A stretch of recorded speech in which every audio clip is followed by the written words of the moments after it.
అందరికీ నమస్కారం. నేను మీ గంటి ఉష. 2, 3 రోజుల క్రితం నేను ఒక వీడియో చూశానండి. సత్యభామ గారిది. సతీ సహగమనం గురించి ఆమె చాలా వివరించి చెప్పారు. చాలా అద్భుతమైన విషయాలు దానిలోని తెలిసాయి.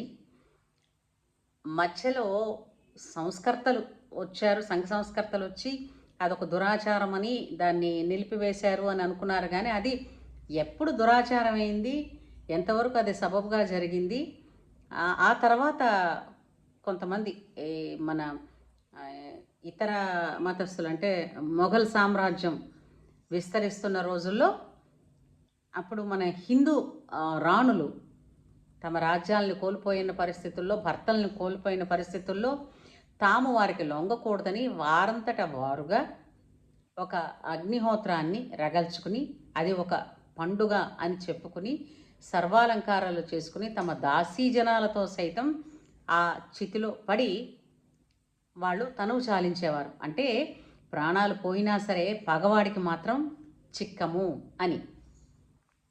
దానికి ఎంతో ధైర్యం కావాలి, ఎంతో పట్టుదల ఉండాలి, తర్వాత ఎంతో అవగాహన ఉండాలి. వాళ్ళు ఎంతెంత వాళ్ళ త్యాగాలు చేశారు అని అంటే అది మన చరిత్ర సరిగ్గా చదవడం, చదివిన దాన్ని ఆకలింపు చేసుకోవడం ఎక్కడుందండి? ఎంతసేపు మనం ఇతర దేశాల వాళ్ళ చరిత్రలు చదివేసరికే సరిపోతుంది, మనకి వాటి గురించి చెప్పేసరికే సరిపోతుంది. ఇప్పుడు కదా కొన్ని తెలుస్తున్నాయి. బల్బు ఎవడు కనిపెట్టాడంటే ఎంతవరకు మనం అందరం ఒకళ్ళ పేర్లు చెప్పుకుంటున్నాం. అసలు కరెంటు కనిపెట్టింది ఎవరు, బల్బు ఎప్పటి నుంచి ఉండేది, ఇవన్నీ కూడా తర్వాత ఆ మధ్యన మనకి మన కొంతమంది ప్రముఖులు చేసిన వీడియోస్ని బట్టి కూడా తెలిసాయి మనకి. ఏమంటారు? అలాగా సతీ సహగమనాన్ని గురించి సత్యభామ గారు చాలా అద్భుతంగా వివరించారు. అయితే దానికి సంబంధించిన విషయం ఒకటి నేను కూడా షేర్ చేసుకుందాం అనుకుని ఈ వీడియో చేస్తున్నాను. మనకి 12వ శతాబ్దంలో ఒక మహాకవి ఉండేవారు, సంస్కృతం కవి. అతని పేరు జయదేవుడు. అతని భార్య పద్మావతి. అన్యోన్యమైన జంట.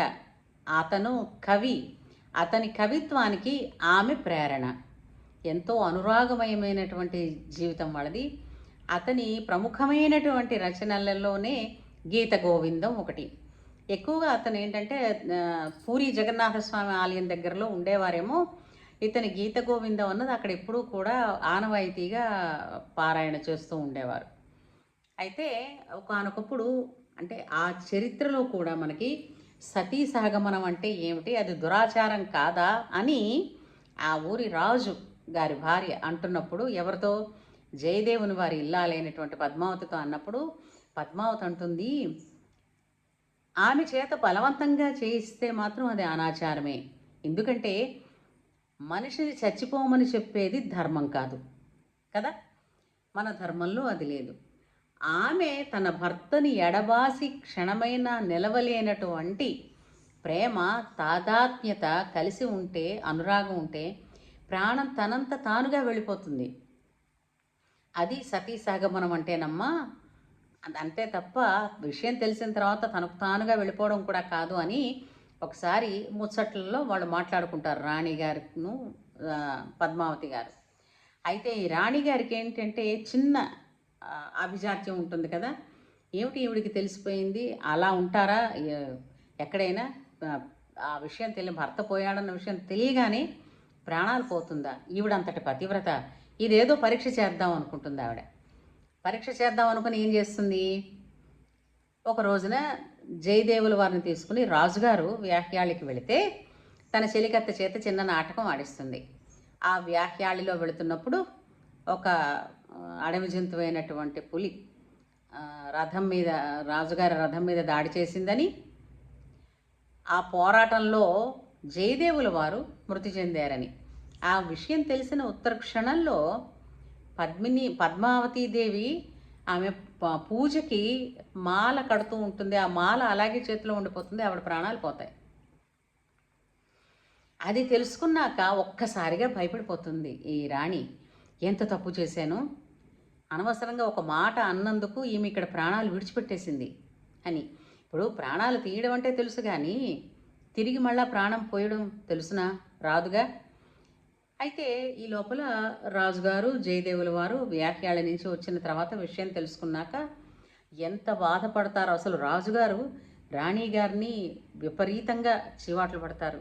నువ్వు ఇలాంటి అంటే మహాత్ములతో నువ్వు ఇలాంటి ఆటలు ఆడతావా, నీకేం తెలుసును అని అని అన్న తర్వాత ఈ లోపల జయదేవుల వారు చాలా బాధపడుతూ ఉంటారు. ఎందుకంటే తన కవిత్వానికే ప్రేరణ, తన జీవితానికి ఒక అర్థం వెలుగు అయినటువంటి తన భార్య. వెంటనే అతను ఆమెని తన ఒడిలో పెట్టుకుని అతను ఒక రాగంతో ఒక కీర్తన పాడతారు. అష్టపదులు అంటారు ఆయన పాడినవన్నీ. వెంటనే ఏం జరిగింది, ఆమెకి ప్రాణం వచ్చింది, లేచి కూర్చుంది. ఈ వింతని ప్రత్యక్షంగా చూసిన వాళ్ళు అక్కడ ఆ రాజుగారి భార్య ఆ రాణిగారును చూసిన తర్వాత ఈ దంపతులు ఆది దంపతులు వీళ్ళ కాళ్ళకి నమస్కారాలు చేస్తారు. అలాగా ఎందుకంటే జయదేవుల వారు కవిత్వం చెప్తున్నప్పుడు ఆయన ఇంటికి సాక్షాత్ కృష్ణుడే ఆయన రూపంలోనే వచ్చి ఇతని సమస్యాపూరణం కూడా చేసి వెళతారు. అంతటి భక్తాగ్రేసరులు జయదేవుల వారు. అంటే సతీ సహగమనం గురించి అక్కడ కూడా ఒక అంటే ఒక వాదం జరిగింది. దానికి తగినటువంటి రుజువులు కూడా జయదేవుల వారి చరిత్రలు అంటే 12వ శతాబ్దంలో ఇవి ఉన్నాయి. ఇంతేకాకుండా దత్తాత్రేయుల వారి చరిత్రలో కూడా పరశురాముల వారు తన తండ్రిని కార్తవీర్యార్జునుడి కుమారులు చంపేసినప్పుడు రేణుకామాత అతని తండ్రిని జమదగ్ని మహర్షిని తలని ఒడలో పెట్టుకుని తనని తీసుకుని వెళ్ళమని, ఎక్కడైతే నీ పాదాలు ఆగిపోతాయో అక్కడే అది దత్తాత్రేయుడు నివసించే పర్వత శ్రేణి సహ్యాద్రి, అక్కడ నువ్వు దించు, దత్తాత్రేయుడు మాకు చేయవలసిన విధులన్నీ నీ చేత చేయిస్తారని చెప్తుంది పరశురాముడికి. అంటే ఆమె కూడా సతీ సహగమనం చేసిందని చెప్పడానికి అందులో కూడా మనకి ఒక ఉదాహరణ ఉంటుంది. ఆ తర్వాత కొంతమంది సంస్కర్తలు ఏంటంటే ఆ చిన్నపిల్లల్ని బలవంతంగా జీవించాలనుకుంటున్న వాళ్ళని తీసుకెళ్ళి చితి మీద పడేస్తూ ఉంటే ఎవరికైనా బాధ కలుగుతుంది కాబట్టి అది దురాచారం అన్నారు. అంతేకాకుండా సతి తనంత తానుగా వెళ్ళినప్పుడే దాన్ని సహజమైన సతీ సహగమనం. అంతేకాకుండా వాళ్ళకి 2 మార్గాలు ఇచ్చేవారు. వితంతు ధర్మాలు ఇలా ఉన్నాయి, సతీ సహగమనం చేస్తే ఇలా ఉన్నాయి, నువ్వే మార్గం ఎంచుకోమ్మా అని చెప్పేవారు. కొంతమంది విధవా ధర్మాలు పాటించడం ఎంత కష్టమో అనుకున్న వాళ్ళు సతీ సహగమనం చేసి వెళ్ళిపోయేవారు. అంతే తప్ప ఎవరినీ కూడా బలవంతంగా సహగమనం చేయించిన దాఖలాలు లేవు. కాకపోతే ఏంటంటే తర్వాతి కాలంలో అదొక మూర్ఖత్వం వల్ల కొంతమంది చేసినటువంటి దురాగతాలకి సతీ సహగమనం అన్నది దురాచారం కింద కనపడింది ప్రజలందరికీ. తప్ప సతీ సహగమనం వల్ల చాలామంది తమ రాజ్యం తాలూకు రహస్యాలు కానీ తమ పాతివ్రత్యాలు కానీ చెడకుండా ఉండడానికి చేసేవారు కొంతమంది రాణులు. అంటే ఈ మొఘల్ సామ్రాజ్యం విస్తరించే రోజుల్లో జరిగిన విషయాల్లో. అందుచేత సతీ సహగమనం అన్నది తాదాత్మ్యత చెందినటువంటి, అంటే ప్రేమలో అనురాగంలో పండినటువంటి దంపతులు ఒకరి కోసం వాళ్ళిద్దరూ రూపాలు వేరుగా, రెండు శరీరాలు ఒక ఆత్మతో ఉంటారు వాళ్ళు. అంచేత ఒకరు వెళ్ళారు అని అంటే రెండోళ్ళు ఉండరు, వాళ్ళు కూడా వెళ్ళిపోతారు. అది సహజంగా జరిగే ప్రక్రియనే సతీ సహగమనం అని అంటారు.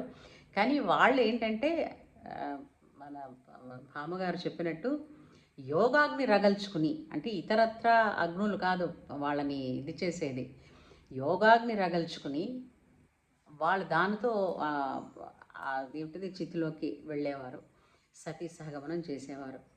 చాలా అద్భుతమైన విషయాలు చెప్పారు. మీరు చెప్పినందువల్ల ఇన్ని మంచి విషయాలు మళ్ళీ మరొకసారి మననం చేసుకోవడానికి, గుర్తు చేసుకోవడానికి, మళ్ళీ ఆ జయదేవుల వారి కథని చదవడానికి ఎంతో ప్రేరణ కలిగించిందమ్మా.